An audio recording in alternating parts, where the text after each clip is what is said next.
Bienvenue au bulletin d'information à Top News. Bonjour à tous. Au sommaire. Saad Hariri est à Beyrouth.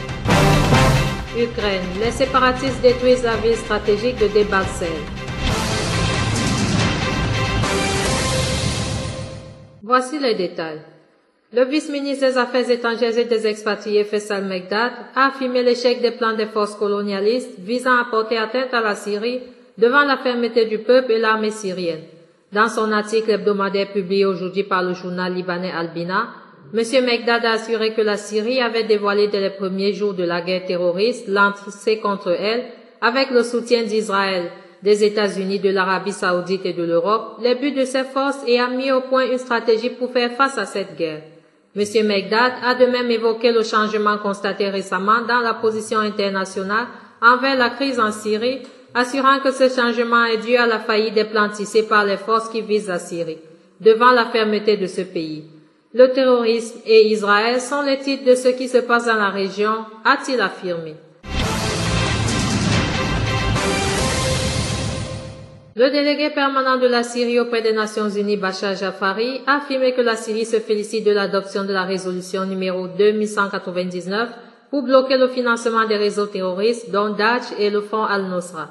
Lors d'une conférence de presse conjointe hier avec le délégué permanent de l'Irak auprès des Nations Unies, Mohammad Ali Hakim, Jafari a fait savoir que cette résolution est très importante pour la Syrie ainsi que pour l'Irak, qui sont considérés comme des victimes principales de ce terrorisme, soutenus par des forces et des services de renseignement étrangers.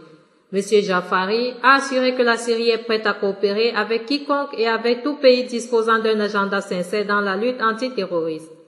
De son côté, le délégué irakien a souligné l'importance de la résolution qui s'inscrit dans le cadre du chapitre 7, affirmant la nécessité que tous les pays de la région appliquent la résolution pour faire face aux terroristes. Liban. Le leader du courant du futur Saad Hariri est arrivé dans la nuit de vendredi à samedi à Beyrouth, rapporte le quotidien Al-Mustaqbal. M. Hariri est venu de Riyad pour participer à la 10e commémoration de l'assassinat de son père, l'ancien premier ministre Rafik Hariri. Lors de la cérémonie qui aura lieu samedi au centre d'exposition Biel, Saad Hariri prononcera un discours, indique le quotidien. Toujours au Liban, 10 ans après l'attentat du 14 février 2005, la polarisation aiguë qui en a résulté suite notamment à la mise en place d'une commission internationale d'enquête, puis à la création du tribunal spécial pour le Liban chargé de juger les assassins de Rafik Hariri, continue de marquer profondément le paysage politique et d'aggraver le clivage interlibanais. Pointé du doigt dès le début de l'enquête, la Syrie puis le Hezbollah restent à ce jour dans le collimateur de la justice internationale qui a déjà identifié 5 accusés du Hezbollah. L'enquête en cours a récemment laissé entrevoir des liens entre Damas et les 5 accusés, une piste révélée incidemment par la défense lors d'une audience. Contestée d'emblée par le camp du 8 mars, le tribunal spécial du Liban poursuit cependant son travail de fourni à un rythme perçu comme lent par nombre de Libanais dont l'attention est désormais tournée vers d'autres types de menaces sécuritaires représentées aujourd'hui par le terroriste djihadiste sunni. Les séparatistes pro-russes détruisent la ville stratégique de Debaltseve dans l'est de l'Ukraine qui est bombardée à quelques heures d'un nouveau cessez-le-feu, a accusé samedi le chef de la police régionale pro-Kiev, Vyacheslav Abroskin. Selon lui, le commissariat de police de la ville a été touché par une roquette Grad. L'armée ukrainienne a fait état samedi matin d'une tentative d'assaut rebelle avec des lance-roquettes multiples et des chars contre ses positions aux abords sud-est de Debaltseve. 9 et Vauvert à mi-chemin entre les capitales rebelles de Donetsk et Lugansk et théâtre d'intenses combats. Les troupes ukrainiennes y sont quasi encerclées par les rebelles. L'Espagne et les Émirats arabes unis ont suspendu les activités de leurs ambassades dans la capitale yéménite Sanaa, contrôlée par la milice chiite des Houthis, ont-ils annoncé samedi.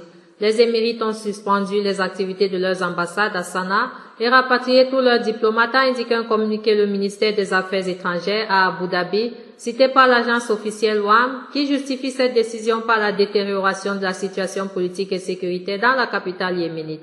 Les Émirats sont le second pays arabe à prendre une telle mesure après l'Arabie saoudite voisine du Yémen. L'Espagne a annoncé de son côté qu'au vu de la situation actuelle d'insécurité et d'instabilité à Sanaa, le ministère des Affaires étrangères a décidé de suspendre temporairement les activités de l'ambassade espagnole dans la République du Yémen, selon un communiqué du ministère. Enfin, des centaines d'hommes du groupe islamiste Boko Haram ont envahi samedi matin la ville de Gombe dans le nord-est du Nigeria sans rencontrer de résistance militaire et en appelant au boycott des élections générales prévues fin mars selon des habitants.